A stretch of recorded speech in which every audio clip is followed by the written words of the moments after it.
Hi guys, welcome back to another GGF video. Today we're taking a look at the Phanteks Elite. Upon receiving the Elite, the first thing you'll notice is its size. Phanteks has done a great job in delivering its high expectations from the very start with this case. Coming in its very own hard travel case definitely makes a statement, although it has been stated that the flight case is adding slightly under $200 on the final price of the Elite. Some people might find this a little bit much, but it really adds that finishing touch to such a premium case. Once opening the flight case, there's a cardboard box containing some extra accessories, and then we have the case itself surrounded by padding. I highly recommend having an extra pair of hands helping you take the chassis out of the flight case.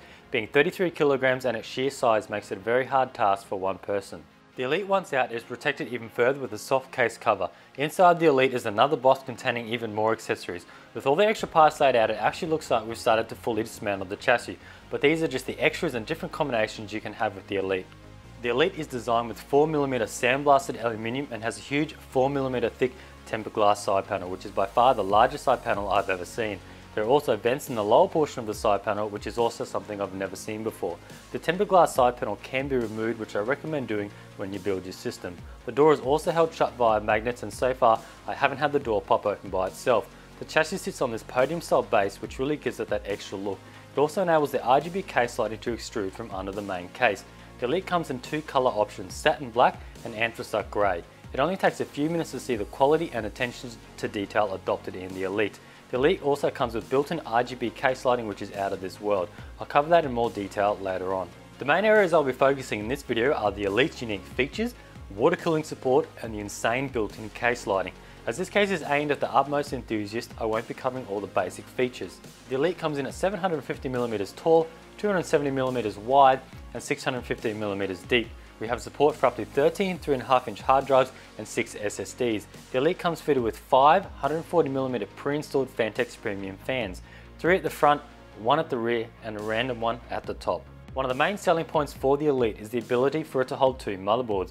This allows you to run 2 complete separate systems out of the Elite. Although sounding like a neat idea, I personally tried this and thought it was just a little bit too cramped. The second motherboard will support an MIT export only and has to have the GPU vertically mounted. When running 2 systems, your primary setup can still use any board form factor and you can have your GPU vertically or horizontally. Running 2 systems with both GPUs vertically does leave for a very interesting layout, something you've probably never seen before. Just to note that when running the primary system with a vertical GPU, it does take up 7 PCIe slots to install the bracket. I really do appreciate the thought that Phanteks has put into making the Elite 2 system capable. The aluminium basement cover is removed to allow support for either the second motherboard to be installed or a radiator to be installed. If you do only decide to go with one system, which I think most of you will, you'll never know that the Elite was designed for 2 systems. Most dual system cases you see on the market are physically designed to always have 2 systems in them, which means if you're only using one system, you have all this wasted space and the case just looks weird. Another first Phanteks has gone for in the Elite is this sort of sliding panel which holds your hard drives, SSDs or reservoirs. They've even gone to the effort of adding beautifully machined aluminium cover panels to hide segments which aren't being used. Once these cover panels are removed, we have an array of holes, covers, slots and grooves. This gives unlimited combinations for mounting hard drives, SSDs and reservoirs. Just a note for those storage inclined enthusiasts that the Elite only comes with 6 3.5-inch drive cages and 4 SSD cages. If you want to populate the Elite with more storage that we have done, you'll need to purchase more storage cages. Cages are very easy to install and I just love the free hanging look the 3.5-inch drives have. Having this panel slide is a brilliant idea. Basically you can throw what you want on it and adjust it later if required. Just a few things to note: that you cannot fit an SSD alongside an already installed 3.5-inch drive. It's so close to fitting but it just does not lock in. Also, I found cable management for your motherboard, 24-pin and GPU cables a bit tricky with this sliding panel. Instead of traditional grommet holes like standard cases, all your cables have to run flat out the back, which means some tricky bends are needed. We also found that hard drive slots and res mounts share the same area on the panel. As you can see in our final build, we had to make our own res holes to the right so we could still use the hard drive spots. I don't class this as being an issue, as you still have 6 hard drive spots in the lower basement and 2 more hard drive spots under the motherboard. Now if you're a water cooling nut, you can completely remove this sliding panel and add up to a 360/280mm radiator bracket, which is a really cool idea. There's also pass-through vents on the rear side panel for hot air exhaust. No 5.25-inch base support, you're wondering? Well, Phanteks has this covered too, offering an add-in dual bay cage which comes included with the Elite, which allows you to fit 2 5¼ bay devices up in the very top front corner. I find this such a great idea for adding something like a bay res or a fan controller to your build. Just a few things to note. Phanteks state that the bay device cannot stick out too far as the tempered glass side panel won't close, and installing this cage will dramatically affect radiator support. Not so much on the front, as you can pass the radiator down to the bottom chamber, but at the top you'll be limited to a 240/280 radiator at most. Just something to take note of. While we're talking about water cooling, let's look at the full radiator support. We're not going to bother covering air cooling or all-in-one cooler support in this case. I can assume if you buy in this case, you're going to be building a badass water-cooled system. I've already covered the side rad you can install instead of the sliding panel, so I won't cover that again. Basically, there are 5 main radiator locations in the Elite. We have the top, which supports a 480/560, but take note that this will be less if you install a 5¼ cage. In our build, we were able to fit up to a 480 80mm thick monster rad up the top, which is pretty insane. In the front we have support for a 480/420, rear we have 120/140, which is basically the standard these days. Bottom and mid plate are the same at 480/420. Now bear in mind that once you start installing radiators in the Elite, you cannot use the maximum size radiators listed in all the locations. The Elite has many radiator locations for various uses of the case, but not to be used all at once. For an example, if you use a thick 480 radiator at the front, you'll be forced to use smaller radiators at the top, mid plate and bottom. The top radiator support has a removable bracket to make installation easier. Getting access to the top of the case is very easy. Simply undo the 2 thumb screws at the rear of the case, then slide and lift the top cover. Now having multiple radiators is no good without proper airflow. Phanteks has done a great job keeping the Elite look sleek while adding plenty of airflow. The front is able to use a solid panel by adding ventilation and dust filters on the side. There's actually a huge amount of room for airflow from the sides, and the dust filters are removable as well.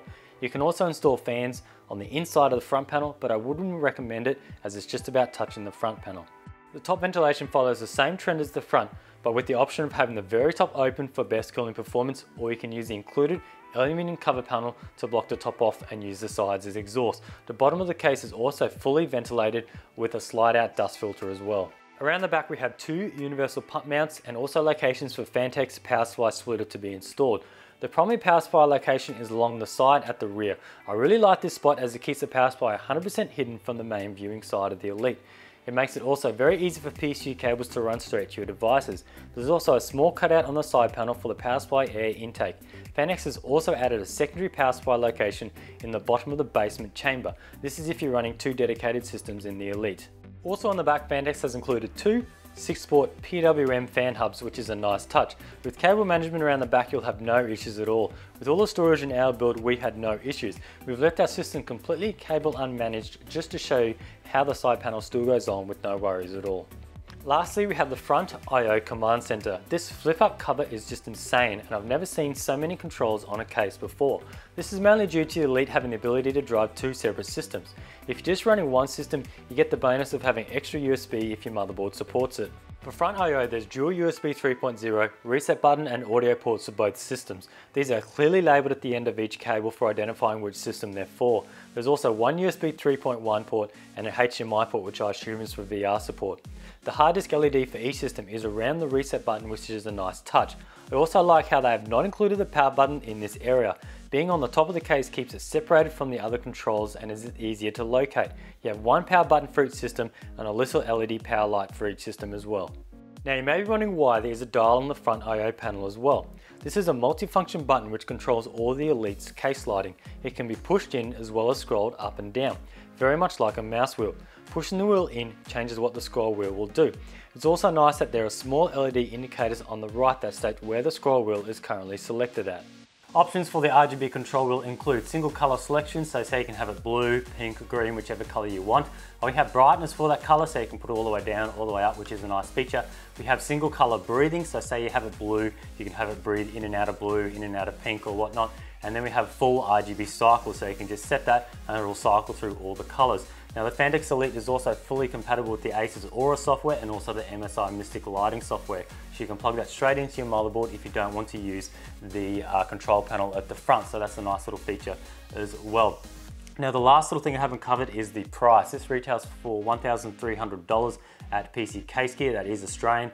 It is a bit of a price tag, but you must admit this is Phanteks' most elite top-end case they have on the market. It's not just a work of art, it's also very functional. I've used a lot of cases previously in the past that really look good, but they're limited on functionality and what they can do, especially when it comes to even cooling performance and whatnot. So the build that we have done is just one example on what you can do in the Elite. We've gone with the full-on badass sort of storage system, but we've also got water cooling as well. So in terms of something that you might want to do, you might not have as many hard drives, you can add radiators instead, and you can really customize this case to how you want it. There's not many cases out there that you can do this, and they actually look so good, especially with this nice tempered glass side panel. You can just see everything, and this little bit in the middle with the vents and the brushed aluminium is just really nice as well. I have this down in my sort of man cave as the rendering station, and every time I walk down, it's the first thing I see, and I sort of just stop and stare for a little bit, just how nice this system sort of stands on the desk, and it just makes your setup look really, really nice. So in saying that, I don't think I have used a case that has sort of been so good to work on and so impressed with the final result. So I just want to thank PC Case Gear for sending out this case to review. I want to thank you guys for watching, and stay tuned for next time.